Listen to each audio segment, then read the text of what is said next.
मेरे प्यारे बच्चों, पीडब्ल्यू के अमेजिंग प्लेटफॉर्म पर आप सभी का स्वागत है। मेरा नाम है रिंकू कौशिक। जैसा कि आप सभी को पता है कि सिटीज बैच चल रहा था, उसमें हमने क्लासिकल मैकेनिक्स या फिर मैकेनिक्स और इलेक्ट्रोमैग्नेटिक थ्योरी कंप्लीट कर चुके हैं और अब हम प्रैक्टिस सेशन स्टार्ट कर रहे हैं। और इससे पहले हमने फोर्स ऑफ फ्रिक्शन और न्यूटन्स लॉ ऑफ मोशन पर कुछ प्रॉब्लम किए थे एज ए प्रैक्टिस सेशन में। और आज हमारा जो सेशन है, इसके अंदर आज जो हम पढ़ने वाले हैं वो पढ़ेंगे सेंटर ऑफ मास और कोलिजन पर। आज हम सेंटर ऑफ मास और कोलिजन पर प्रॉब्लम देखने वाले हैं। साथ ही साथ आपका एग्जाम बिल्कुल पास आ गया है, तो बिल्कुल फोकस के साथ अब आप अपनी स्टडी करते रहें, ठीक है? क्योंकि आपका जो एग्जाम है आपके दरवाजे पर खड़ा है। अपने शरीर का पूरा ध्यान रखना है, बुखार उखार ना हो जाए, हेल्थ का पूरा ध्यान रखना है, क्योंकि इस वक्त अगर आपकी हेल्थ बिगड़ी तो ये बहुत ही गलत रहेगा आपके साथ, क्योंकि ये बहुत इंपॉर्टेंट टाइम है। अभी आप चीजों का रिवीजन कर रहे हैं, अभी आप टेस्ट सीरीज दे रहे हैं, तो इस समय आपकी हेल्थ ठीक रहना बहुत जरूरी है। तो एक तो मॉक टेस्ट और एक रिवीजन प्रॉपर तरीके से करते रहें, रेगुलर बेसिस पे करें, रेगुलर एक टेस्ट दें मॉक टेस्ट, और साथ ही साथ रिवीजन भी करें, ठीक है? ये आपके हथियार बनने वाले हैं, ये दोनों चीजें। एग्जाम के अंदर जाओगे तो ये आपके हथियार की तरह काम आएंगे, क्योंकि आप बहुत सारे मॉक टेस्ट दे चुके होंगे। जब आप एग्जामिनेशन हॉल में बैठेंगे तो आपको ये नहीं लगेगा कि कोई नया पेपर दे रहा हूं, आपको लगेगा कि पिछले 15-20 दिन से मैं कंटिन्यू पेपर दे रहा हूं, तो ये भी एक पेपर है, ठीक है? तो मॉक टेस्ट जरूर दें, ठीक है? अच्छा, चलो आज का हमारा प्रैक्टिस सेशन है, तो सेशन को शुरुआत करते हैं। सेंटर ऑफ मास और जैसा कि कोलिजन हमारा आज का प्रैक्टिस सेशन है। तो आपके सामने पहला जो क्वेश्चन है वो ये रहा। तो पहला क्वेश्चन क्या कहता है? कहता है a region of space is divided into two parts by a plane P as shown in the figure below. A particle of mass small m passes from region first to region second where it has speed v1 and v2 respectively. There is a constant potential u1 in region first and u2 in region second. ठीक है, हमने क्या कह रखा है कि हमने है ना एक प्लेन से दो रीजन को डिवाइड कर दिया, रीजन वन और रीजन टू, ठीक है? रीजन वन के अंदर पोटेंशियल कितनी है? u1। रीजन टू के अंदर पोटेंशियल क्या है? u2। एक ऑब्जेक्ट है, एक पार्टिकल है जिसका मास क्या है? m है। वो रीजन फर्स्ट से रीजन सेकंड की तरफ जा रहा है, रीजन फर्स्ट से रीजन सेकंड में वो जा रहा है। यहां तक ये क्वेश्चन कह रहा। आगे कहता है let T1 be the kinetic energy of the particle in region first. ये रीजन फर्स्ट है, इसके अंदर हमारे पास काइनेटिक एनर्जी है, वो कितनी है? T1। आगे क्या कहता है? आगे कहता है if the trajectory of the particle is incline to the normal to the plane P by an angle θ1 and θ2 as shown in the figure, then the ratio of sin θ1 and sin θ2 is given by। ये कह रहा है आपको ratio निकालना है। Ratio किसको निकालना है? आपको रेशियो निकालना है sine of θ1 divided by sine of θ2 का रेशियो क्या होगा? जो मेरे पास ऑब्जेक्ट है जिसका मास क्या है? m, वो रीजन वन से रीजन सेकंड में जा रहा है। रीजन वन के अंदर उसकी वेलोसिटी है v1 और रीजन टू के अंदर उसकी वेलोसिटी है v2। तो ये मेरे से पूछ रहा है क्या साइन ऑफ θ1 और साइन ऑफ θ2 का रेशियो क्या होगा? Option A, option B, option C, option D, option E, option F, यानी इन 6 में से कौन सा करेक्ट ऑप्शन होगा? अच्छा जी, अब मेरे को एक बात बताओ जरा। अब जो ये पार्टिकल आ रहा है एक रीजन से दूसरे रीजन में ये एंटर कर रहा है, तो हमारे यहां पर क्या हम लीनियर मोमेंटम कंजर्वेशन लिख सकते हैं? बिल्कुल लिख सकते हैं। किसके अलोंग लिखेंगे भाई? जो लीनियर मोमेंटम कंजर्वेशन है वो इस प्लेन के अलोंग कंजर्व्ड है। किसके अलोंग कंजर्व्ड है? पहली बात, लीनियर मोमेंटम कंजर्वेशन हमारे पास प्लेन के अलोंग कंजर्व्ड है। तो मैं लिख देता हूं linear momentum is conserved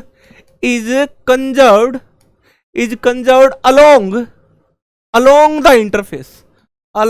the interface। जो इंटरफेस जो प्लेन है उसके अलोंग जो लीनियर मोमेंटम है वो कंजर्व्ड रहेगा इस ऑब्जेक्ट का। अच्छा जी, अब इस प्लेन के अलोंग रहेगा ना, तो ये ऑब्जेक्ट है जिसका मास m1 है। तो मेरे को एक बात बताओ, इसके दो कंपोनेंट बनेंगे, एक तो ये बनेगा और एक ये बनेगा, इस प्रकार से, ठीक है? ये क्या बनेगा भाई साहब? ये v है तो m, मास क्या ऑब्जेक्ट का? m है, मास ऑब्जेक्ट का m है, तो m v1 साइन ऑफ θ1, ठीक है? इधर क्या बन गया? m v1 cos of θ1। इसी प्रकार v2 के भी दो कंपोनेंट बनेंगे। v2 के भी दो कंपोनेंट है, एक हमारे पास ये है, ये क्या बन रहा है मेरे प्यारे बच्चों? ये है हमारे पास ऑब्जेक्ट कितना है? m v2 कोस ऑफ θ2, ठीक है? ये θ1 है भाई, ठीक है? इसी प्रकार एक इधर m v2 sine of theta 2।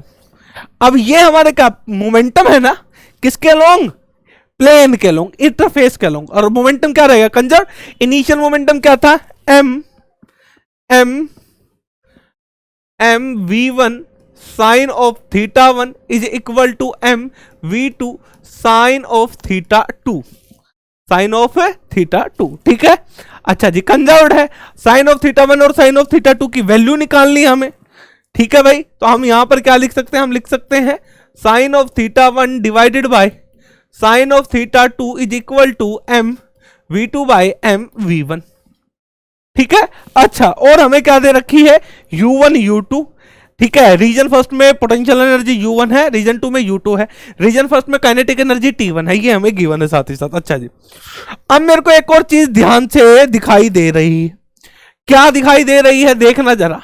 मेरे को एक बात बताओ, काइनेटिक एनर्जी को मैं क्या लिख सकता हूं, काइनेटिक एनर्जी को लिख सकता हूं हाफ mv² लिख सकता हूं। मैंने यहां पर m से मल्टीप्लाई और m से डिवाइड किया, तो काइनेटिक एनर्जी किसके बराबर आ गया, मेरे पास आ गया ये क्या आया, मेरे पास आया 1/2m, और ये क्या बन गया m², ये 2m और v²। तो काइनेटिक एनर्जी को मैं क्या लिख सकता हूं, ध्यान से देखना, ये क्या है, मोमेंटम है ना, तो m² v² divided by 2m। तो हमारे पास m² v² क्या आ गया, 2m के ई, और हमारे पास mv की वैल्यू क्या आ गई, ये जो मोमेंटम होता है, ठीक है, वो किसके बराबर आ गया, √2m के ई। ठीक है, अच्छा जी, अब मेरे को एक बात बताओ, यहां पर काइनेटिक एनर्जी T1 है ना, तो मेरे को एक बात बताओ, ये क्या है m2v2, ये क्या है m1v1। तो मैं क्या लिख सकता हूं भाई, m1 मास mv1, तो क्या आएगा, काइनेटिक एनर्जी। भाई काइनेटिक की एनर्जी तो आएगी, तो हम यहां पर क्या लिखेंगे बताओ जरा। अब इस रीजन के अंदर काइनेटिक एनर्जी नहीं गिवन, मैंने इस रीजन के अंदर सेकंड रीजन में काइनेटिक एनर्जी अंज्यूम कर ली, वो क्या है T2 क्या है, kinetic energy in region second. ठीक है, इन रीजन सेकंड। तो मैं यहां पर क्या लिख सकता हूं, मैं यहां पर लिख सकता हूं 2m T2 divided by 2m T1। इसकी सहायता से मैंने ये लिख दिया। अच्छा जी, sine of theta 1 divided by sine of theta 2, तो मेरे पास क्या बन गया, √T2 डिवाइडेड बाय T1। ये आई इक्वेशन फर्स्ट। अब हमें साइन बाय थीटा 1 क्या है, u1 u2 की फॉर्म में। अच्छा, इस सिस्टम की टोटल एनर्जी क्या रहेगी, वो तो कंजर्व्ड रहेगी, वो तो चेंज ही नहीं हो रही। तो टोटल एनर्जी सिस्टम की क्या रहेगी भाई, कंजर्व्ड रहेगी। टोटल एनर्जी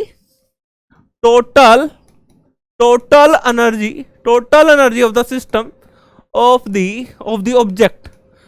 ऑब्जेक्ट या particle of the object mass m is conserved, वो क्या रहेगी, कंजर्व्ड रहेगी। ठीक है, total energy of the object is conserved. अच्छा, इनिशियल क्या है, u1 kinetic energy T1, final क्या है, u2 काइनेटिक एनर्जी T2 की वैल्यू चाहिए, तो क्या आ गया, u1 T2 चाहिए ना, तो u1 minus u2 is plus में T1 u1 minus u2 plus में T1, ये आ गया equation second. Put in equation first, पहली इक्वेशन में रख देंगे।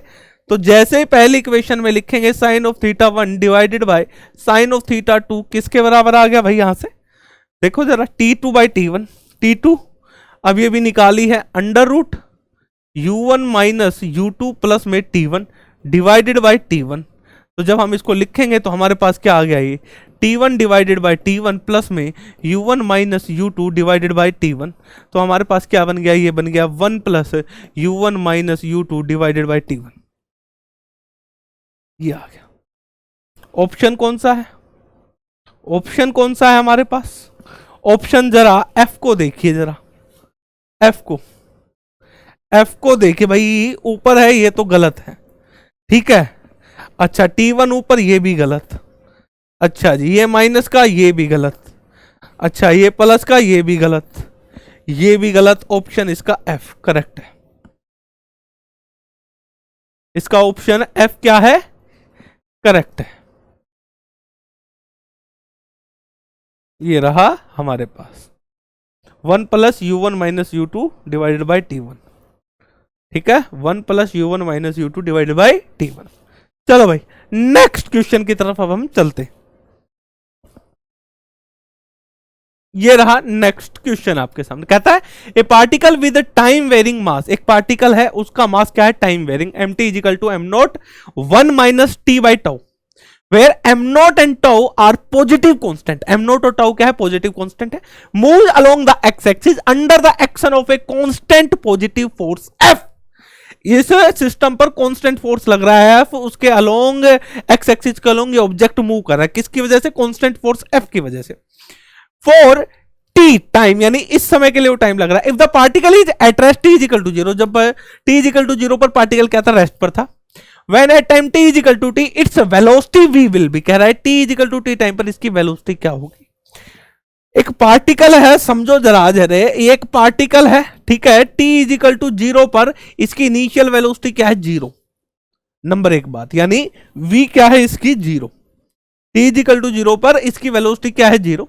अब इस पर एक कांस्टेंट फोर्स लगा, कैसा फोर्स लगा है, एक कांस्टेंट फोर्स लगा। अब इस पर कांस्टेंट फोर्स लगा, लेकिन इसका जो मास है, इसका जो मास है वो फंक्शन है टाइम का, टाइम के साथ इस ऑब्जेक्ट का मास चेंज कर रहा है, यानी 1 माइनस टी बाई टाउ, ये इसका मास है टाइम के साथ। कुछ समय के बाद ये ऑब्जेक्ट यहां पहुंचेगा, इसके अंदर कुछ ना कुछ वेलोसिटी होगी, यानी t is equal to t time पर इस ऑब्जेक्ट में वेलोसिटी v क्या होगी, यानी उस v की वैल्यू हमें निकालनी। सिंपल सा क्वेश्चन है। अच्छा जी, चलो भाई, चलो सॉल्यूशन करते हैं। अब इसका सॉल्यूशन करते हैं। अच्छा, फोर्स क्या होता है, फोर्स हमारे पास होता है dp बाई dt। फोर्स क्या होता है, change in F is equal to dp by dt। अच्छा, dp की वैल्यू निकालनी हो तो क्या लिखूंगा, f dt। अगर मोमेंटम निकालना हो किसी भी t टाइम पर, मैं क्या कर दूंगा, इंटीग्रेशन। इंटीग्रेशन करूंगा तो इसका इंटीग्रेशन क्या आ गया, p क्या है, मोमेंटम। फोर्स तो कांस्टेंट है, फोर्स कांस्टेंट है तो इंटीग्रेशन से बाहर आ गया। अच्छा जी, ये क्या बच गया, dt प्लस में सम कांस्टेंट, कांस्टेंट वैल्यू भी आएगी। तो हमारे पास ये वैल्यू क्या निकल कर आई, p is equal to F T plus C. ये आई इक्वेशन नंबर फर्स्ट, यानी p क्या है, मोमेंटम, f dt यानी इंटीग्रेशन, इसका टाइम का इंटीग्रेशन क्या है तो t आया, तो ये हमारे पास है। अब c क्या है, सम कांस्टेंट। इनिशियल कंडीशन लगा लो, c की वैल्यू निकालो। Initial condition, initial condition, initial condition. अब इनिशियल कंडीशन क्या कहती है, t is equal to zero पर वेलोसिटी क्या थी, जीरो। अगर वेलोसिटी जीरो है तो मोमेंटम क्या होगा उस ऑब्जेक्ट का, जीरो, यानी मोमेंटम क्या है, जीरो, यानी f यानी t की वैल्यू क्या है, जीरो। भाई साहब, t की वैल्यू क्या है, जीरो, तो यानी t is equal to zero पर ये आ गया, प्लस हम कांस्टेंट, c की वैल्यू क्या है, जीरो। ये equation number third. Equation third put in equation second, put in equation second. Second equation में हम इसको पुट कर देंगे। तो जैसे ही इसको सेकंड इक्वेशन में पुट करेंगे तो हमारे पास क्या आ गया, p is equal to F t. और p क्या होता है भाई, mv, ये आ गया एफ टी। अच्छा, m की वैल्यू क्या है, m naught 1 minus T by tau is equal to F T.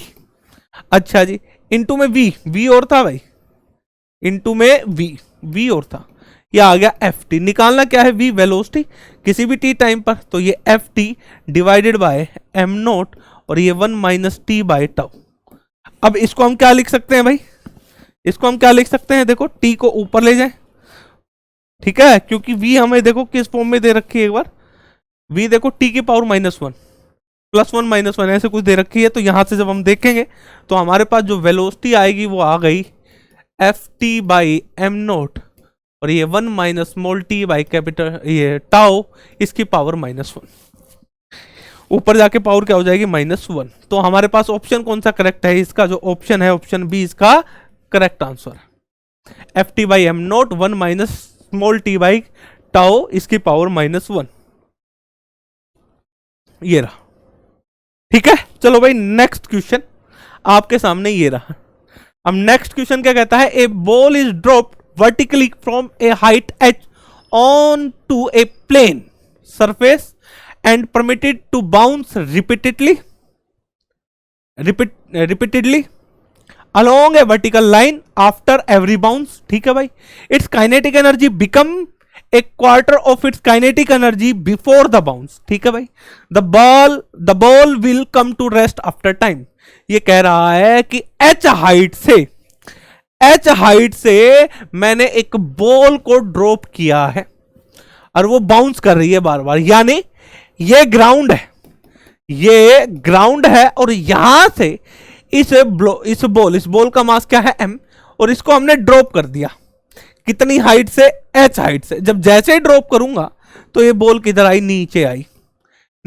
नीचे होने के बाद ये बाउंस करेगी, फिर ये ऊपर गई, ऊपर आने के बाद फिर ये नीचे आई, फिर ये ऊपर गई, फिर ये नीचे आई, फिर ये ऊपर गई, फिर ये नीचे आई, फिर ये ऊपर गई, फिर ये नीचे आई, और इस प्रकार से ये रेस्ट पे आ जाती है।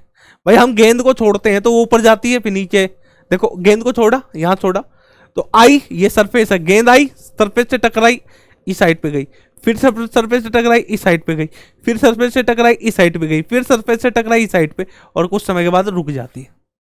गेंद समझाने के लिए, ये वर्टिकल एक लाइन के अलोंग हो रहा है, लेकिन ये समझाने के लिए ऐसे बनाया, ठीक है। एच हाइट से इसको गिराएगा। ये कह रहा है कि जो ये बॉल है जब इसको ड्रॉप करता हूं तो कितने टी टाइम के बाद ये फुली रेस्ट पर आती, यानी कितना समय लगता है इस बॉल को रेस्ट पर आने में।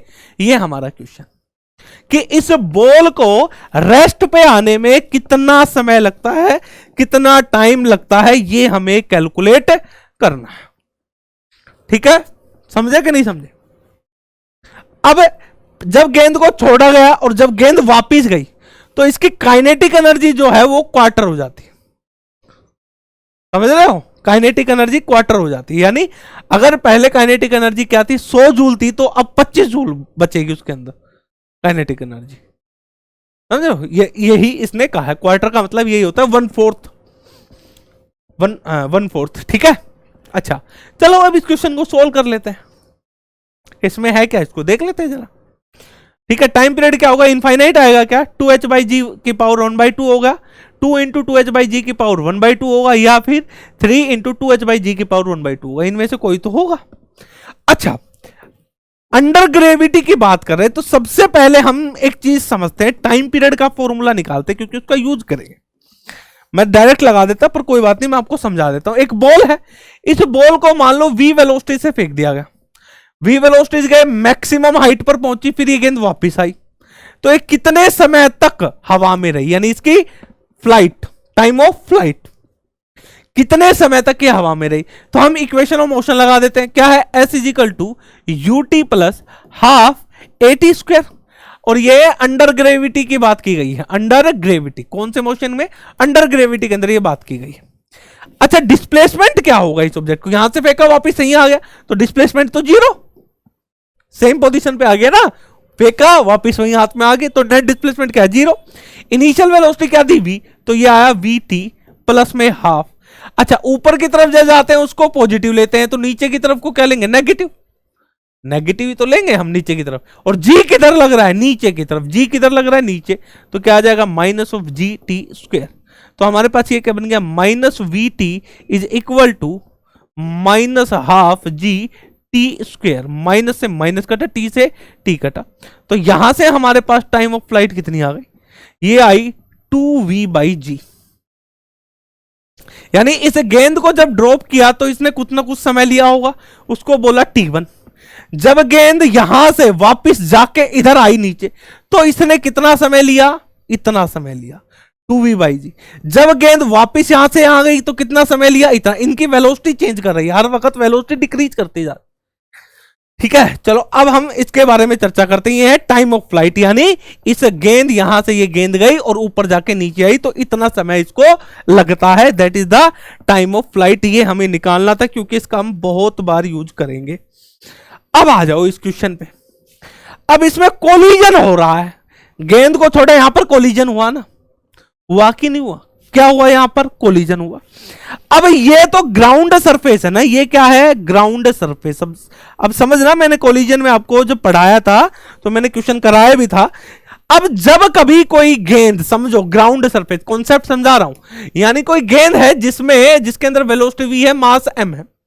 अच्छा सरफेस और बॉल के बीच में हमें क्या दे रखा है, e। क्या दे रखा है? ई। ई क्या है? Coefficient of restitution. ई क्या है हमारे पास? Coefficient of restitution. रेस्टिट्यूशन, ठीक है, लिख लेना, यानी ई समझ जाओ। ई क्या हमारे पास, सीधा लिख लेते हैं यार। ई क्या है? Coefficient of restitution. अगर कोलिजन परफेक्टली इलास्टिक कोलिजन है तो ई की वैल्यू 1 होती है। ई की वैल्यू क्या होती है? 1 होती है।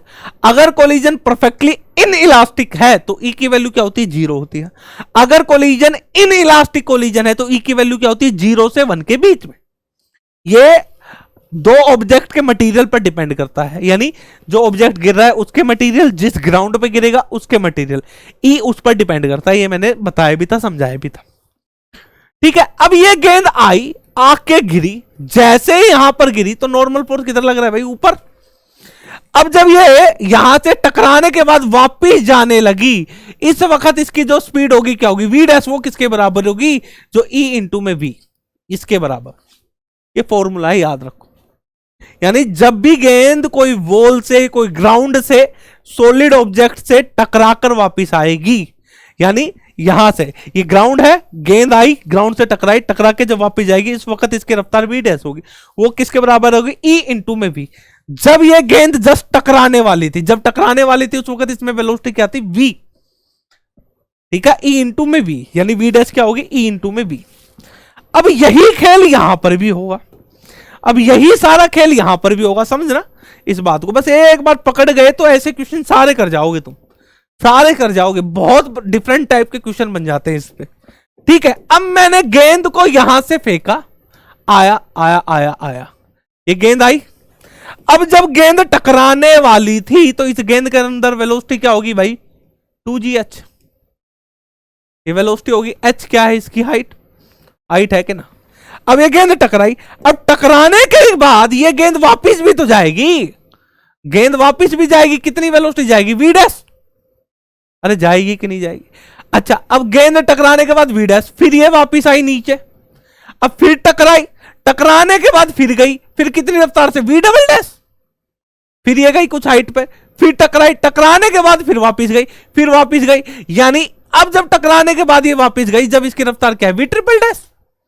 अब यहां पर ये टकराने के बाद फिर से गई, जब इसकी रफ्तार क्या है? V fourth. यही तो है, समझ रहे हो ना? अब देखो जरा, गेंद गिरी, उस वक्त वेलोसिटी क्या थी इसके अंदर? जब ये गिर रही थी उस वक्त वेलोसिटी थी वी। टकराने के बाद जाने लगी तो वी डैश की वैल्यू क्या होगी?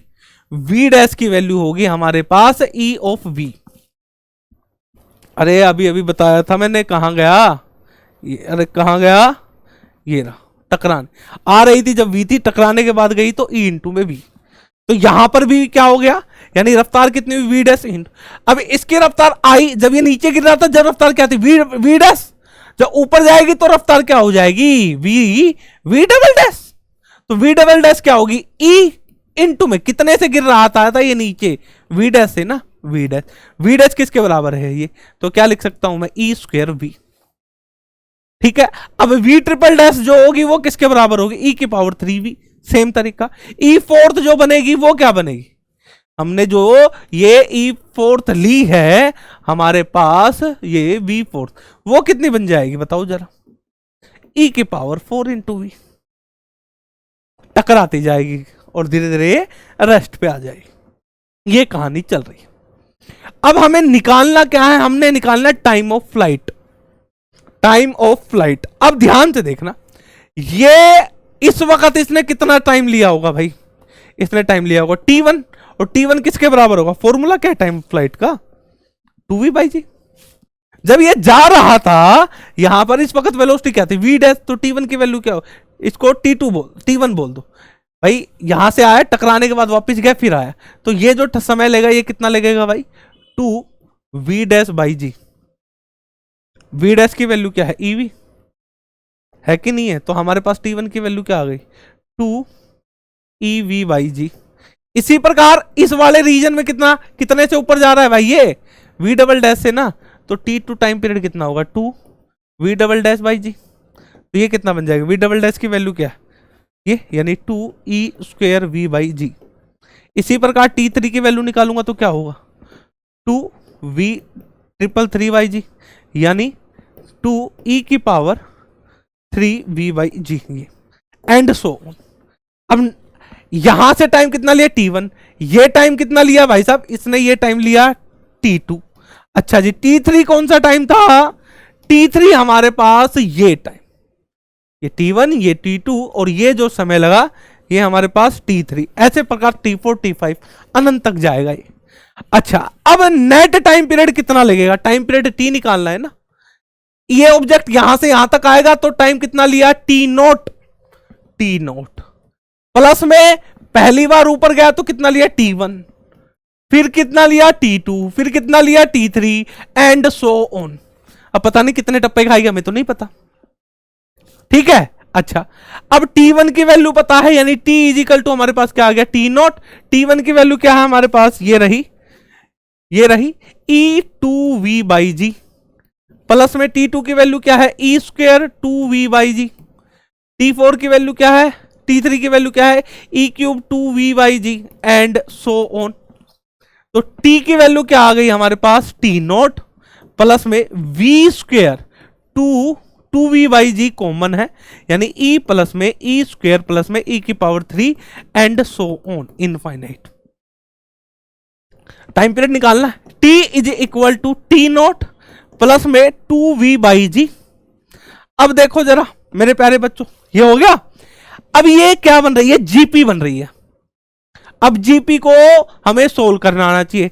जब हम जीपी का सम निकालते हैं, किसका निकालते हैं, जीपी का सम निकालते हैं, तो उसका फॉर्मूला क्या होता है, a अपॉन 1 माइनस आर। ए क्या होती है फर्स्ट टर्म, आर क्या होती है कॉमन, ठीक है, कॉमन टर्म। फर्स्ट टर्म क्या है इसमें, फर्स्ट टर्म क्या है e, तो 1 माइनस कॉमन क्या है इसमें e, तो e अपॉन 1 माइनस e, ठीक है, ये हो गया। अब e नोट की टी नोट की वैल्यू बताओ। अरे यहां से यहां तक गिरने में कितना समय लगेगा भाई, ऑब्जेक्ट देखो जितना समय ऊपर जाने में लगता है उतना समय नीचे आने में, यानी ये तो नीचे आ रहा है तो ऊपर आने में इतना ही लगेगा, तो ये कितना समय लगेगा यहां से यहां तक आने में, v0/g। अरे यार इक्वेशन लगा दो, इसके लिए इक्वेशन लगा लेते हैं, s is equal to u t plus में हाफ s, टाइम निकालना है ना, हाँ तो v is equal to u plus a t, ठीक है। अच्छा, फाइनल वेलोसिटी यहां से चला यहां पर पहुंचा तो final velocity v, initial velocity क्या थी जब यहां पर चला था, इनिशियल वेलोसिटी 0, तो माइनस में g t,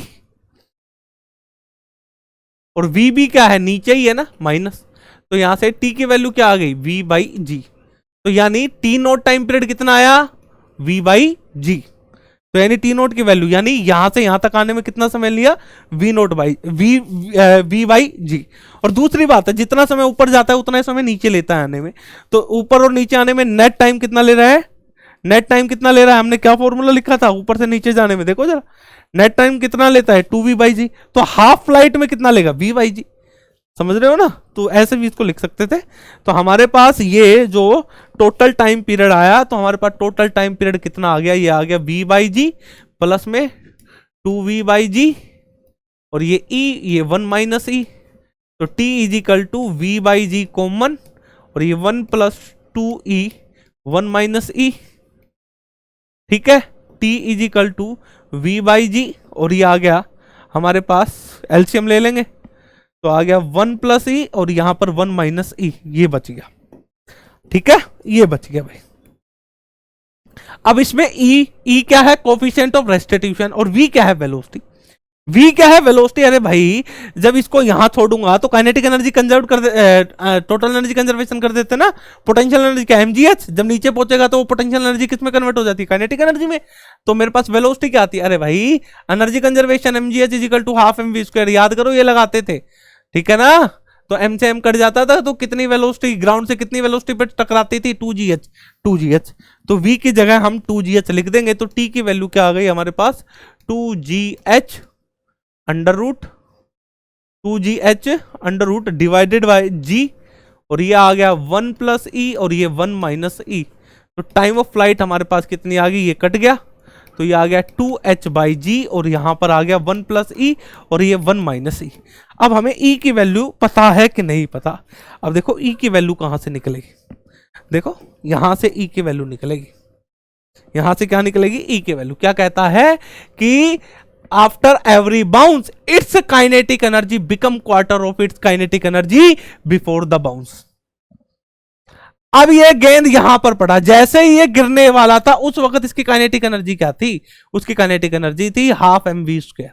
अब टकराने के बाद जब ये जाने लगा तो अब इसकी काइनेटिक एनर्जी क्या बच गई, आफ्टर बाउंस के बाद काइनेटिक एनर्जी जो इनिशियल काइनेटिक थी उसकी क्वार्टर हो जाती है, यानी 1/4 ऑफ इनिशियल काइनेटिक एनर्जी। ठीक है, अब जब ये ऊपर जा रहा था तो इसकी रफ्तार क्या मानी थी हमने भाई, याद करो वी डैश। ये देखो जब नीचे आ रहा था तो कितनी रफ्तार से आ रहा था, ये नीचे आ रहा था v से, ऊपर कितने से जा रहा है ये v डैश से। ठीक है, ये गेंद नीचे आ रही थी v से, टकराने के बाद ये ऊपर कितने से गई v डैश से। ठीक है ना, तो काइनेटिक एनर्जी आफ्टर बाउंस, ये बाउंस की बात की गई, तो काइनेटिक एनर्जी बिफोर बाउंस। ठीक है, बिफोर बाउंस। अब काइनेटिक एनर्जी आफ्टर बाउंस क्या बनेगी, वेलोसिटी क्या है, यानी हाफ एम वी डैश का स्क्वायर इज इक्वल टू 1/4, और ये क्या बन गया हाफ एम, वेलोसिटी क्या थी v, यानी half M we square. V dash किसके बराबर है, अभी अभी निकाला था, अभी निकाला है, v dash is equal to E V के बराबर है, फर्स्ट बाउंस की बात की गई है। तो यहां पर हम क्या लिख सकते हैं, यहां पे ध्यान से देखो, यानी V dash is equal to E V के बराबर है, तब यहां पर लिखूंगा तो हाफ एम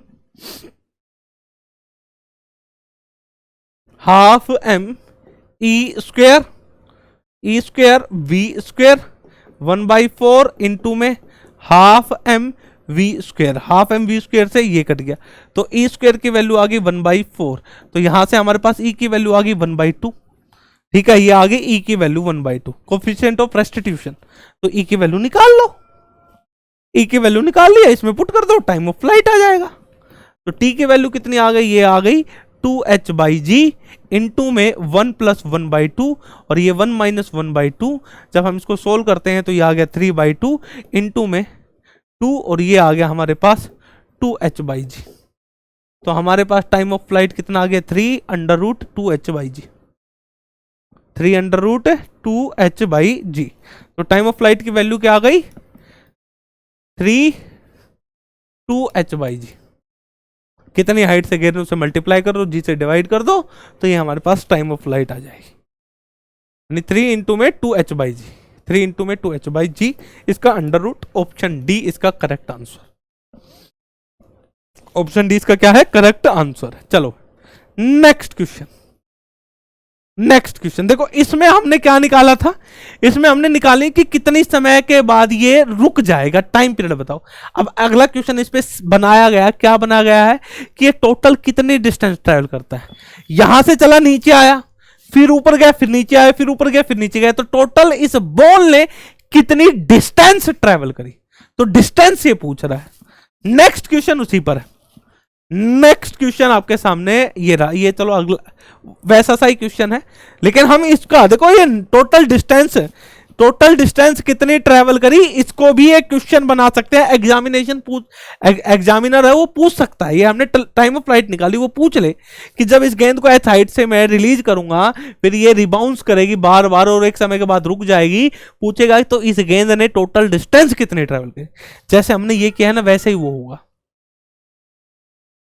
ठीक है, सेम तरीका पर थोड़ा सा आपको दिमाग लगाना है, ये HW की तरह है, तुम्हारे लिए काम है, होमवर्क है, करना कोशिश।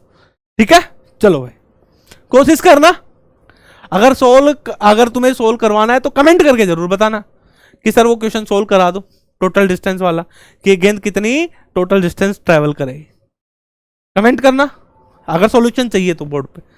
ठीक है, चलो नेक्स्ट आ जाओ, नेक्स्ट क्वेश्चन ये रहा। ठीक है, कहता है ए स्मॉल इलास्टिक बॉल, देखो अभी तक है ना जैम के अंदर ऐसे क्वेश्चन पूछे नहीं गए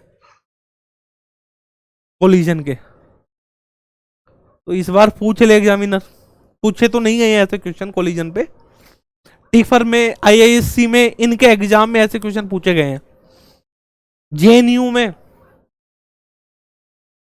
जो ये जो एग्जाम है टीफर अच्छा एग्जाम होता है, ठीक है, जेस्ट का भी अच्छा एग्जाम होता है, इनमें ऐसे क्वेश्चन पूछे गए हैं अभी तक बार बार ऐसे, जिस प्रकार एक क्वेश्चन ये रहा, इस बार लग रहा है कि क्या पता जैम में ऐसा कुछ क्वेश्चन देखने को मिल जाए। ठीक है, चलो देखते हैं।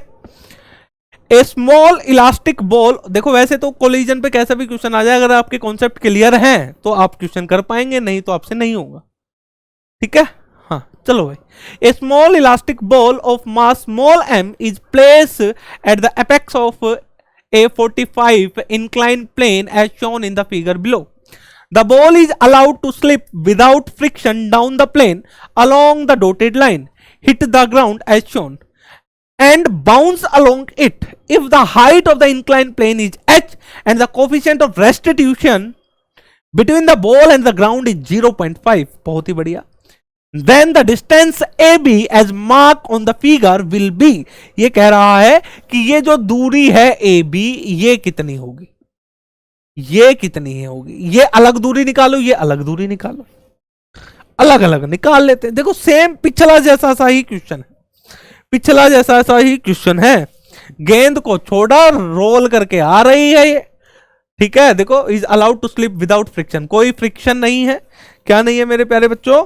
कोई भी फ्रिक्शन है ही नहीं, कोई फ्रिक्शन नहीं है, गेंद आ रही है और ये इंक्लाइन प्लेन जो है ये है 45 डिग्री पे, ये हमें दे रखा है। तो पहले ये दूरी निकालते हैं। चलो, तो ए से बी के बीच की दूरी निकालनी है। चलो भाई, ये रही गेंद, ये इंक्लाइन प्लेन, ये है 45। अब गेंद यहां से चली, हाइट क्या है? ये हाइट है h। गेंद यहां से चली, गेंद पहुंची यहां। जब गेंद इस ग्राउंड को टकराएगी, जब गेंद यहां पर पहुंचेगी तो गेंद की वेलोसिटी किधर होगी? इधर होगी ना, v होगी कि नहीं होगी? ये एंगल 45 है तो ये एंगल भी ऑटोमेटिक 45 बनेगा। अब ये गेंद से टकराए, टकराने के बाद ये गेंद क्या करेगी? बाउंस करेगी। अब इस गेंद के अंदर देखो जरा, इस गेंद के अंदर दो कंपोनेंट आपको दिखाई दे रहे हैं। एक तो ये v cos 45, ठीक है, और एक कंपोनेंट ये v sin 45। अब ये गेंद टकराई, नॉर्मल फोर्स किधर लगा? ऊपर की तरफ, तो ये क्या करेगी? बाउंस। यानी जिधर नॉर्मल फोर्स लगता है, ध्यान से देखना जरा, ये जब ये मेरा ग्राउंड है, गेंद यहां से आ रही है, और जब ये गेंद टकराने लगी, यहां पर जब गेंद टकराने लगी तो सरफेस ने नॉर्मल ऊपर की तरफ लगाया, तो यानी इंपल्स जो है वो वर्टिकल लाइन में प्रोड्यूस हुआ। जिधर इंपल्स प्रोड्यूस हुआ उधर ही हमें वेलोसिटी में चेंजेस देखने को मिला। तो वेलोसिटी में जो चेंज है, यानी ये जब गेंद नीचे आ रही थी v वेलोसिटी से, जब गेंद टकरा के जाने लगी तो कितनी? e टाइम्स ऑफ v से। तो यहां पर जब ये गेंद आई, टकराई, तो नॉर्मल किधर लगा? इसके अंदर जो नॉर्मल है वो ऊपर की तरफ लगा। तो यानी इस वर्टिकल जो वेलोसिटी है उसके कंपोनेंट में हमें बदलाव देखने को मिलेगा, यानी ऊपर की तरफ। और ये अब वेलोसिटी, इसका वेलोसिटी, क्योंकि देखो जरा, नीचे v से थी, टकराने के बाद किधर? ऊपर। यानी गेंद जब नीचे आई तो एक कंपोनेंट ये था, टकराने के बाद कितने जाएगा? e टाइम्स ऑफ दिस, यानी ये हो गया e v sin 45। अब ये जो कंपोनेंट है इसको हमने क्या बोल दिया? uy, और जो ये कंपोनेंट इसको हमने क्या बोल दिया? ux। अरे भाई, ये प्रोजेक्टाइल मोशन बन गया कि नहीं बन गया? प्रोजेक्टाइल मोशन में क्या होता था? ध्यान से देखो जरा, एक गेंद को v वेलोसिटी से फेंकते थे किसी एंगल पर, तो उसके दो कंपोनेंट होते थे, एक तो ux और एक uy। तो uy क्या होता था? u sin थीटा, और ux हमारे पास क्या होता था? v sin theta, v cos theta, v cos theta, यही तो होता था, v sin थीटा और v cos थीटा। तो ये ऑब्जेक्ट किस में मूव करता था? प्रोजेक्टाइल में। इसके अंदर एक ये रहा, ठीक है, हॉरिजॉन्टल, एक ये रहा, तो ऑब्जेक्ट कैसे जाएगा भाई? ये ऑब्जेक्ट कैसे जाएगा? ये इस प्रकार से ये जाएगा। अच्छा, रेंज निकालने का फॉर्मूला क्या है यहां पर? 2 into you X into U Y by G. ये क्या है? यू एक्स, और ये क्या है? U Y. हमारे पास यू एक्स क्या है? यहां से देखो जरा, यू एक्स है हमारे पास v cos 45, और uy क्या है हमारे पास? v e into v sine 45, e into v sine 45। तो रेंज निकालना है यहां से यहां तक। देखो जरा, हमें निकालना क्या था? रेंज।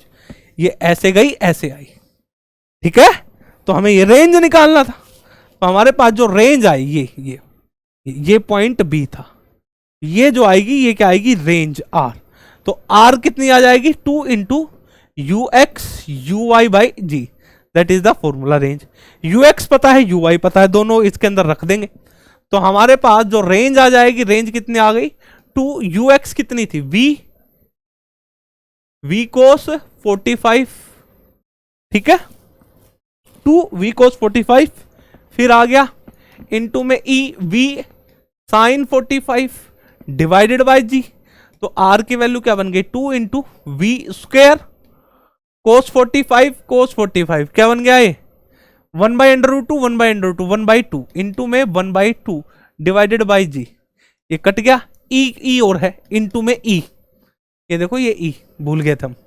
तो रेंज कितना आ गया, E V square by G, ये हमारे पास है। रेंज कितना आया, range is equal to E V square by G. अब वी क्या है, वेलोसिटी।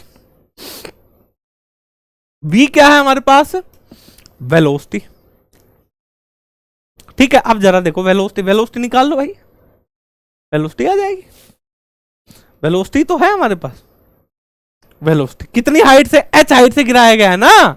पोटेंशियल एनर्जी है वो किस में कन्वर्ट हो जाएगी, काइनेटिक एनर्जी में। यानी यहां पर क्या है, केवल पोटेंशियल एनर्जी, और यहां पर क्या हो जाएगी, काइनेटिक एनर्जी। यानी mgh किसके बराबर हो जाएगी, हाफ mv²। ठीक है, तो v की वैल्यू क्या आ गई, √2gh। सिंपल सी बात है, एनर्जी कंजर्वेशन लगा देंगे यहां पे।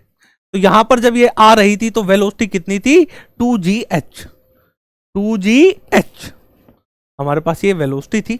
और e की वैल्यू क्या दे रखी है, जरा पढ़ लेते हैं। ठीक है, ये रहा कोफिशिएंट, देखो ये रहा, the coefficient of restitution between the ball and the ground is 0.5। 0.5 का मतलब 1/2, यानी e हमारे पास क्या है, हमारे पास e है 1/2 और v कितना है 2gh। ये दोनों के दोनों रख देंगे तो हमारे पास आ गया 1/2 इंटू में 2gh डिवाइडेड बाई g, 2 से 2 g से g, h आ गया। तो रेंज कितनी आ गई हमारे पास, यहां पर रेंज आई h। अब ये h कहां से कहां तक आई, यहां से यहां तक, ठीक है। यानी हमने, हमारे पास ये इंक्लाइन प्लेन था और ऐसे गेंद आ रही थी ऊपर से गेंद आई, यहां पर गिरी, इस प्रकार से आई और यहां पर गिरी। गिरने के बाद वो इस प्रकार से गई और ये कितनी दूरी ट्रेवल करी इसने, कितनी दूरी ट्रेवल करी इसने करी h, यानी रेंज ये। ठीक है, ये एंगल कितना है 45, ये कितनी है हाइट h। अच्छा, अब मेरे को ये दूरी और निकालनी, कितनी होगी। ठीक है, अब मेरे को बताओ tan 45 क्या होता है, tan 45 perpendicular upon base. Perpendicular क्या है h, बेस क्या है, अरे भाई इस पॉइंट को a बोला गया, इस पॉइंट को b, इसको क्या बोल दो o, तो AO। तो tan 45 क्या होता है 1, तो AO is equal to h। तो ये दूरी कितनी आ गई h। तो टोटल a और b के बीच की दूरी बतानी थी, तो total distance between a and b point, total distance between a and b point is 2h।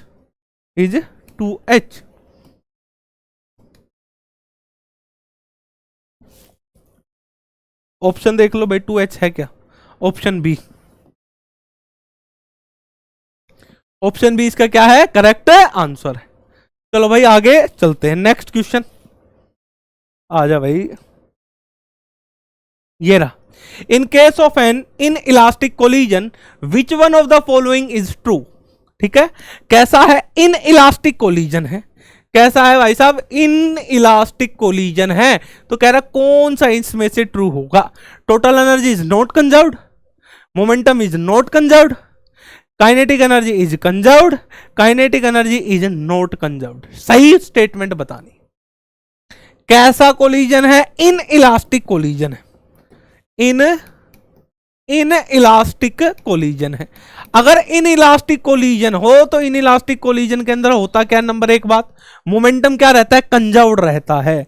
Momentum क्या रहता है, मोमेंटम इज कंजर्व्ड, यानी P is conserved, short form में लिख रहा हूं, मोमेंटम इज कंजर्व्ड रहता है भाई। नंबर दो, आगे बात करें काइनेटिक, यानी टोटल एनर्जी क्या रहती है, वो भी कंजर्व्ड रहती है, यानी E is conserved, total energy also conserved in elastic collision में। अच्छा जी, अच्छा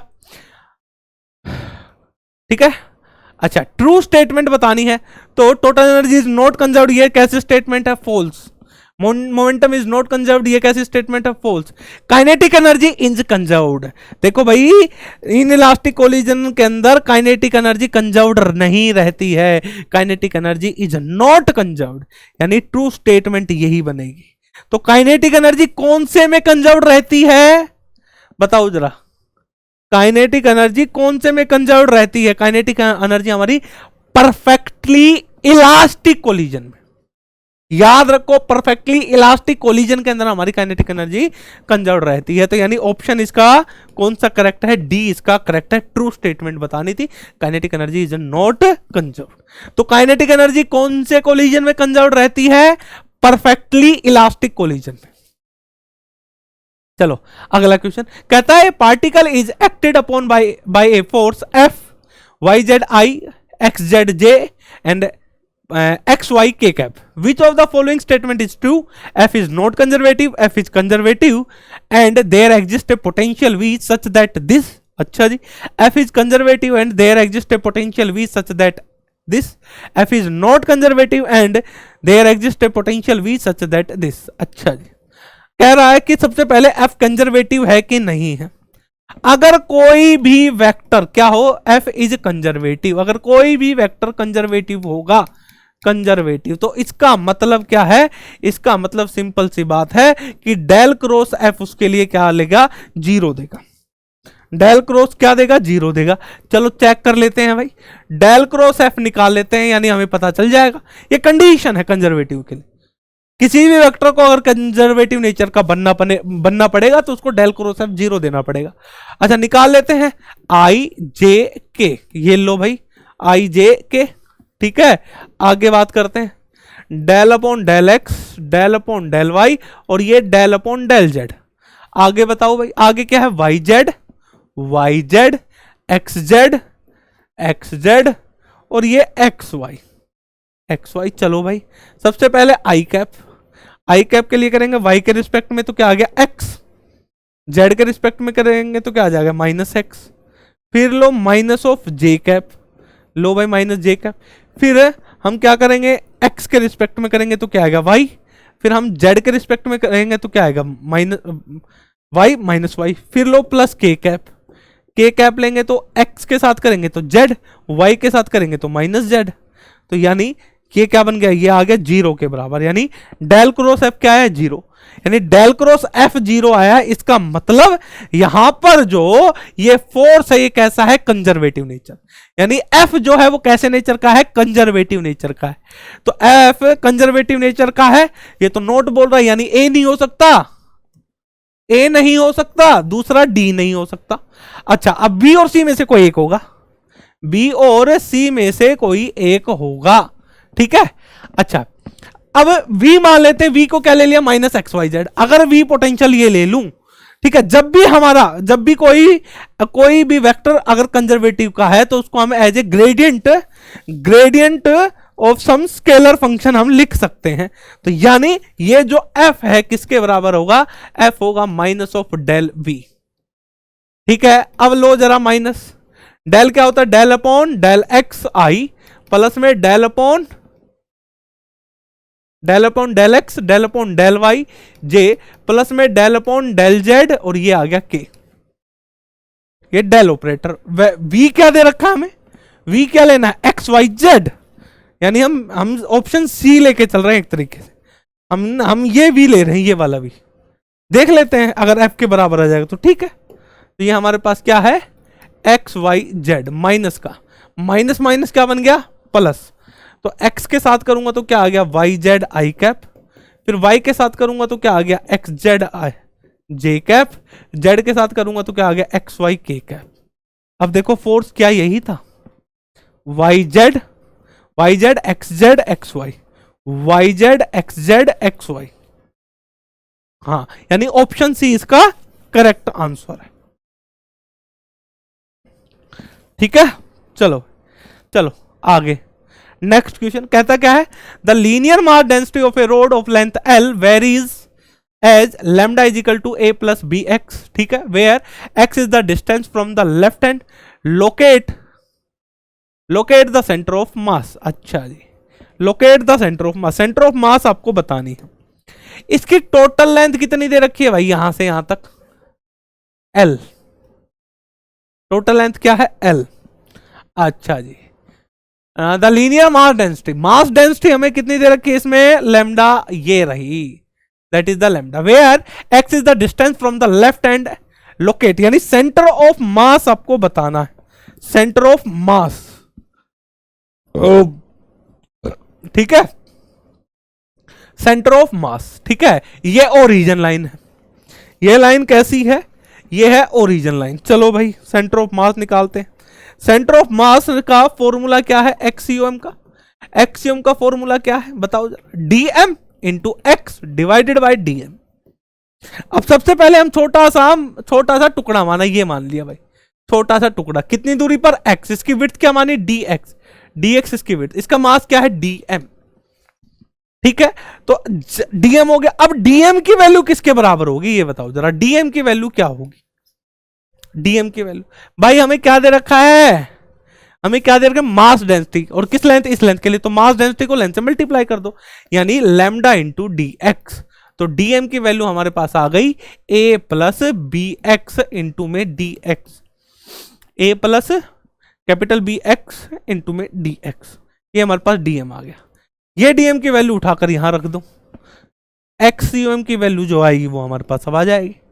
जैसे रखूंगा तो हमारे पास क्या आया, ये आया a प्लस बी एक्स, ठीक है, इंटू में डी एक्स मल्टीप्लाई में x divided by a plus B x into में डी एक्स। अब इंटीग्रेशन कहां से कहां तक, लेंथ क्या है, तो 0 से L, 0 से L इंटीग्रेशन इसको कर दो। जब हम इसको इंटीग्रेशन करेंगे तो हमारे पास क्या बन जाएगा, ये बन जाएगा a x d x plus में फिर आ गया b x square d x divided by a d x plus में बी एक्स डी एक्स, ठीक है। 0 से L, 0 से L, 0 से L, 0 से L इंटीग्रेशन कर लो जरा।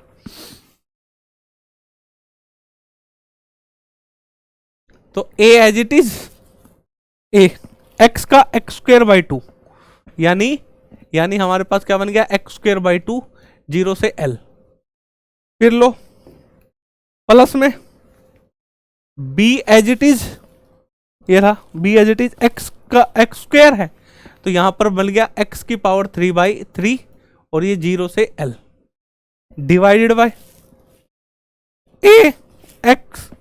a और ये क्या है x 0 से L प्लस में b, ये क्या है x इंटू डी एक्स, तो आ गया ये एक्स स्क्वेयर बाई 2, 0 से L वैल्यू पुट कर दो भाई, तो a L square by 2 plus में b L cube by 3 divided by A L plus में B L square by 2, L common आ गया, L कॉमन आ गया ऊपर, तो L हमारे पास क्या आ गया, इन दोनों में क्या कुछ कट रहा है क्या, a l b l square, ठीक है, क्या दिक्कत है इसमें, L इसमें कॉमन निकाल लो, तो हमारे पास L कॉमन आ गया, अंदर क्या बच गया, ए एल बाई 2 प्लस में b l square by 3 divided by, फिर से L कॉमन आ गया, a प्लस में बी एल बाई 2, L से L कट गया, एलसीएम ले लो और सिंप्लीफाई कर लो यार, हो गया वैसे तो ये, ठीक है। एलसीएम ले लेंगे कितना आ जाएगा 6, ऊपर कितना आ जाएगा 6, ये आ गया 6, 3al प्लस में 2bl स्क्वेयर, 2bl स्क्वेयर, ठीक है, 3al 2bl, ठीक है, नीचे 2a plus bl divided by 2, तो हमारे पास ही आ गया, 3al प्लस में 2BL² divide by 3 6A plus 3BL। ये आ गया एक्सयूएम, सेंटर ऑफ मास इसका। ठीक है, चलो भाई नेक्स्ट क्वेश्चन आपके सामने ये रहा। क्या कहता है? कहता है a spherical hole of diameter r has been scooped out of a solid sphere of uniform mass density and of radius capital R. The hole is centered at xyz is equal to 0 0 r by 2 as shown in the figure below. The center of the mass of the body is z। यानी इस sphere, इस solid sphere का आपको solid है कैसा है? Spherical spherical hole of diameter r has been scooped out of solid sphere. ठीक है, इस सॉलिड स्फेयर का आपको सेंटर ऑफ मास निकालना है। यानी एक सॉलिड स्फेयर है, उसमें r/2 रेडियस का हमने क्या निकाल दी? बाहर निकाल दी गेंद, r/2 रेडियस। एक r रेडियस की सॉलिड स्फेयर है, उसमें r/2 रेडियस के हमने एक छोटी सी गेंद बाहर निकाल दी, फिर ये स्ट्रक्चर बन गई। इसका आपको क्या निकालना है? सेंटर ऑफ मास निकालना है। क्या होगा? ठीक है, ये एक्स वाई जेड दे रखा है, तो एक तरीके से ये बन गया ओरिजिन। ये क्या बन गया हमारे पास? ओरिजिन। क्या बन गया मेरे प्यारे बच्चों? ये ओरिजिन बन गया। बहुत आसान है, हो जाएगा, कोई दिक्कत वाली बात नहीं है। चलो भाई देख लेते हैं जरा। फिगर हमारे पास इस प्रकार की, ये है फिगर। ठीक है,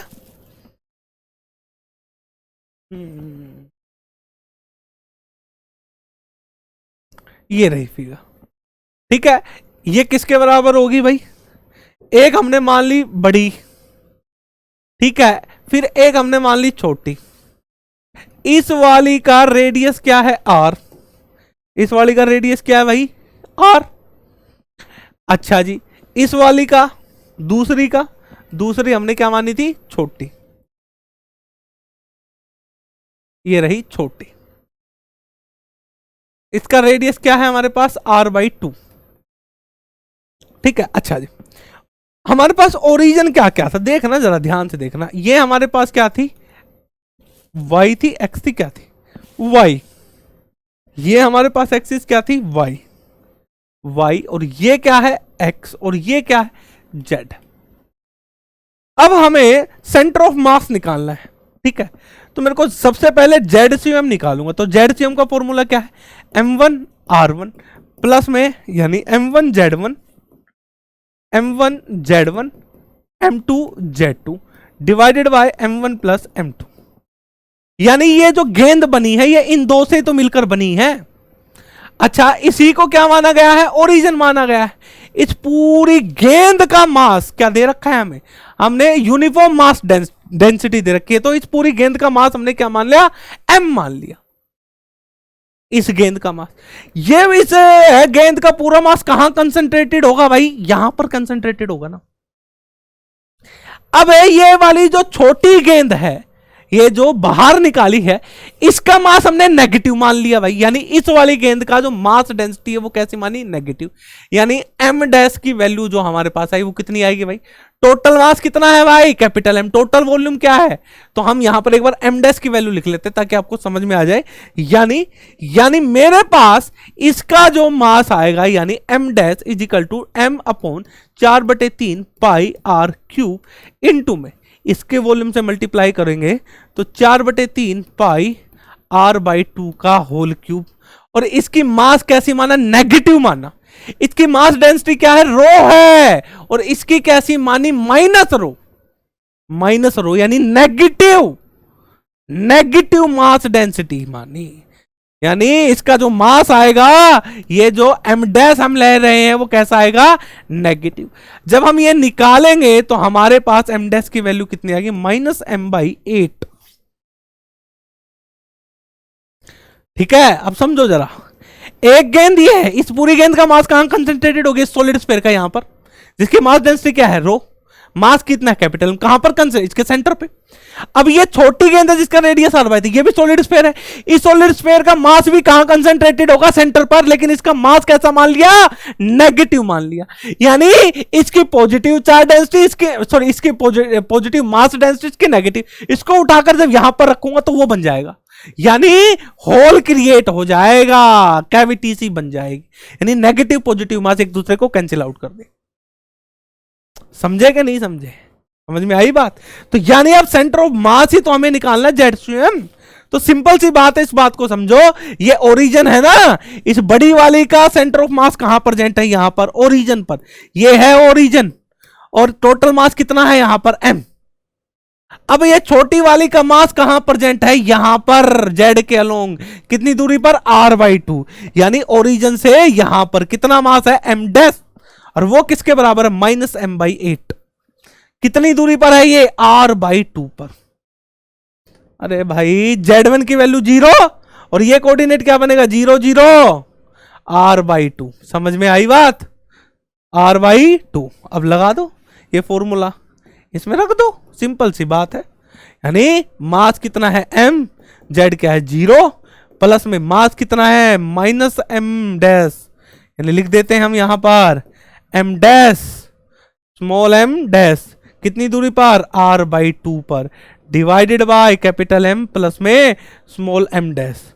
अब इसके अंदर रखेंगे तो पहले टर्म 0, m डैश की वैल्यू क्या है? -m/8 into r/2, divided by m क्या है? m, ये क्या है? -m/8, -m/8। ठीक है, अब इसको सोल्व कर लो।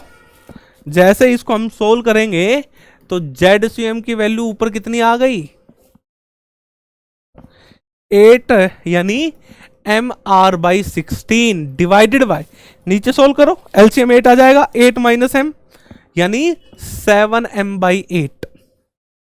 ठीक है, तो हमारे पास ये बन गया mr/16 इंटू 8/7m।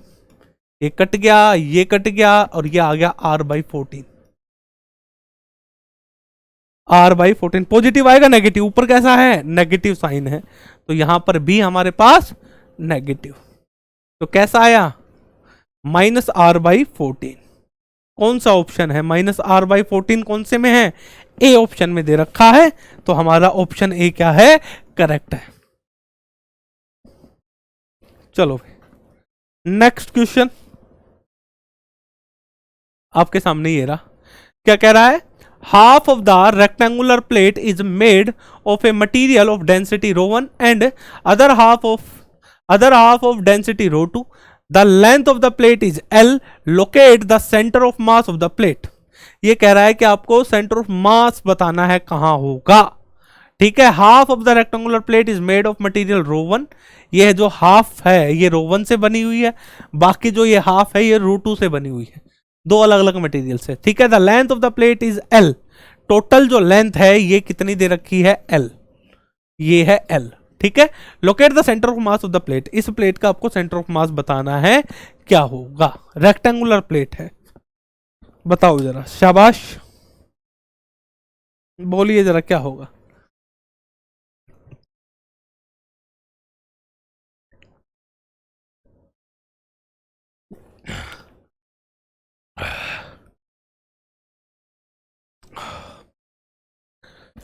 शाबाश, क्या होगा इसका? बताइए जरा। सिंपल सा है भैया, ये ओरिजिन है, ये क्या है? ओरिजिन। तो इस रेक्टेंगुलर प्लेट का सेंटर ऑफ मास यहां प्रेजेंट होगा ना, ओरिजिन से कितनी दूरी पर होगा भाई? L/2। ठीक है, L/2 क्यों? L/4। ये दूरी क्या बन जाएगी? L/4। चलो भाई, अब मेरे को बताओ, ये इस वाली प्लेट का सेंटर ऑफ मास यहीं प्रेजेंट होगा, यहां पर। ठीक है, ये दूरी कितनी बन जाएगी बताओ जरा? ये क्या है? L/4, L/2, और यहां पर फिर से L/4, यानी 3 टाइम्स, यानी 3L/4। ये टोटल दूरी क्या बन जाएगी? ये बन गई हमारे पास 3L/4 यहां पर। ठीक है, अच्छा जी, अब ध्यान से देखना जरा, यहां पर जो मास प्रेजेंट है मेरा, यहां पर जो मास प्रेजेंट है वो मास कितना है भाई? m1। और यहां पर जो मास है वो कितना है? m2। m1 की वैल्यू क्या होगी? डेंसिटी क्या है? ρ1 इसका, और इसका एरिया, एरिया बता दो जरा।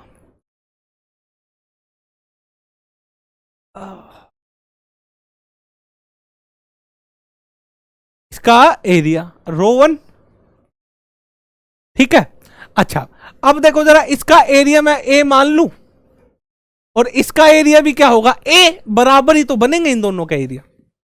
भाई एरिया ये इक्वल ही है ना, इक्वल है और ये ओरिजिन है, तो एरिया बराबर होगा, तो मास m1 क्या होगा, रो 1 इंटू ए, ठीक है। और m2 मास कितना बनेगा, रो 2 इंटू ए। भाई बात तो वही है ना, ये है m2 मास, क्या है ये m2। अब हमें निकालने क्या है भाई, ये ओरिजिन था, ये क्या था, ये पॉइंट ओरिजिन, ओरिजिन से कितनी दूरी पर भाई, l/4 पर कितना मास है m1, ओरिजिन से कितनी दूरी पर कौन सा मास है m2, कितनी दूरी पर है, ये हमारे पास है 3l/4। तो हमें सेंटर ऑफ मास ही तो निकालना है, हो गया भाई। सेंटर ऑफ मास में बचा क्या है, एक्सियम निकालना है। तो एक्सियम क्या होगा बताओ, m1 इंटू में l/4 प्लस में m2 इंटू में 3l/4 divided by m1 plus m2, यही तो आया। तो यहां से हमारे पास एक्सियम की वैल्यू क्या आ जाएगी। अब m1 कितना है, रो 1 इंटू ए l/4 प्लस में rho 2 into a m2, rho 2 into a 3l/4 divided by rho 1 into a plus में रो 2 इंटू ए, एक ऊपर भी कॉमन नीचे भी कॉमन, तो हमारे पास ए तो दोनों जगह कॉमन आ गया। तो एक्सियम की वैल्यू क्या बन जाएगी बताओ जरा, ए तो ऊपर भी, ऊपर कॉमन, ठीक है, और क्या क्या कॉमन है, l/4 भी कॉमन है, तो हमारे पास ये आ गया l/4, ठीक है। ए इंटू में l/4, अंदर क्या बचा, यहां पर बचा रो 1 ए l/4, ये कॉमन निकाल लिया हमने बाहर, ठीक है। ए l/4 ये भी कॉमन निकाल लिया हमने, तो ये बन गया 3 रो 2 डिवाइडेड बाय ए, यहां पर कॉमन आ गया, ए से ए कट गया, एक्सएम की जो वैल्यू आई वो कितनी आ गई हमारे पास, वो आ गई रो 1 प्लस 3 रो 2 रो 1 प्लस रो 2 मल्टीप्लाई में 4 और ये L, that is the centre of मास। क्योंकि भाई इन दोनों का एरिया सेम है ना, तो मास क्या होगा भाई, मास डेंसिटी इनटू में एरिया, एरिया ए है, मास डेंसिटी क्या है, रो है, ठीक है। चलो आगे चलो, ठीक है। आज के लिए हमारे पास यहीं तक था, आज का सेशन यहीं एंड होता है भाई। जो क्वेश्चन प्रॉब्लम थी, आज हमने क्वेश्चन प्रॉब्लम कर ली किस पे, सेंटर ऑफ मास पे और कोलिजन पे कुछ प्रॉब्लम्स हमने की। तो आज का जो सेशन यहीं तक था, और मेरे प्यारे बच्चों प्रिपरेशन करते रहे, बहुत ही मोस्ट इंपॉर्टेंट टाइम चल रहा है अभी तुम्हारा ये प्रिपरेशन का। तुमने अभी तक जो ये जर्नी अभी तक तुमने करी है, इसमें ये जो टाइम पीरियड है, जो एंडिंग का जो टाइम पीरियड है, ये मोस्ट इंपॉर्टेंट है। यानी जब आपने रेस में पार्टिसिपेट शुरू करना स्टार्ट किया था, रेस में जब आपने पार्टिसिपेट किया था, और जब भी ध्यान देखना, जो डिसाइड करता है कि रेस कौन जीतेगा कौन हारेगा, वो मेन डिसाइड करता है आखिरी के समय।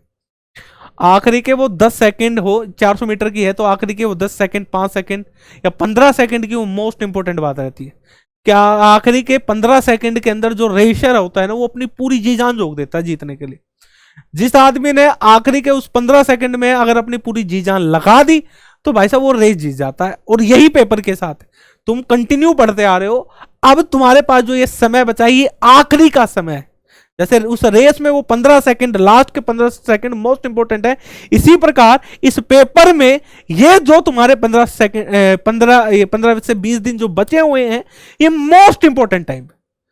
तो इस टाइम की वैल्यू को समझिएगा, ठीक है।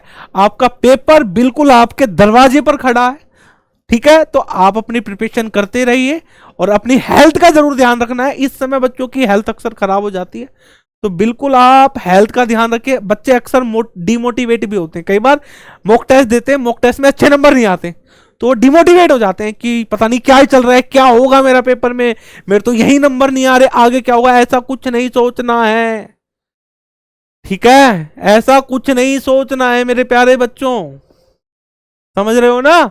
डिमोटिवेट नहीं हो रहा है, जब भी डिमोटिवेट हो तो किसी दोस्त से बात करो, ऐसे दोस्त से बात करो जो आपको मोटिवेट करे, ठीक है। जो आपको डिमोटिवेट करे उन लोगों से दूरी बना के रखो, ठीक है। हाँ, तो जीवन में उन्हीं लोगों के आपको साथ रहना है जो आपको मोटिवेट करते हैं, जो आपको हेल्प करते हैं आगे बढ़ने के लिए, ठीक है। एक दुनिया है, जैसे जैसे आप चलते चले जाओगे वैसे वैसे आपके जीवन में लोग आते चले जाएंगे, बस आपको सेलेक्ट करना है कि किसको रखना है किसको छोड़ना है, ठीक है। आज के लिए मेरे प्यारे बच्चों यहीं तक था। नेक्स्ट सेशन में हम मोमेंट ऑफ इनर्शिया पे चर्चा करेंगे और इसके साथ और भी प्रॉब्लम करेंगे। तो मेरे प्यारे बच्चों, जो आज का सेशन था यहीं तक था, नेक्स्ट सेशन में फिर से मिलते हैं। Thank you.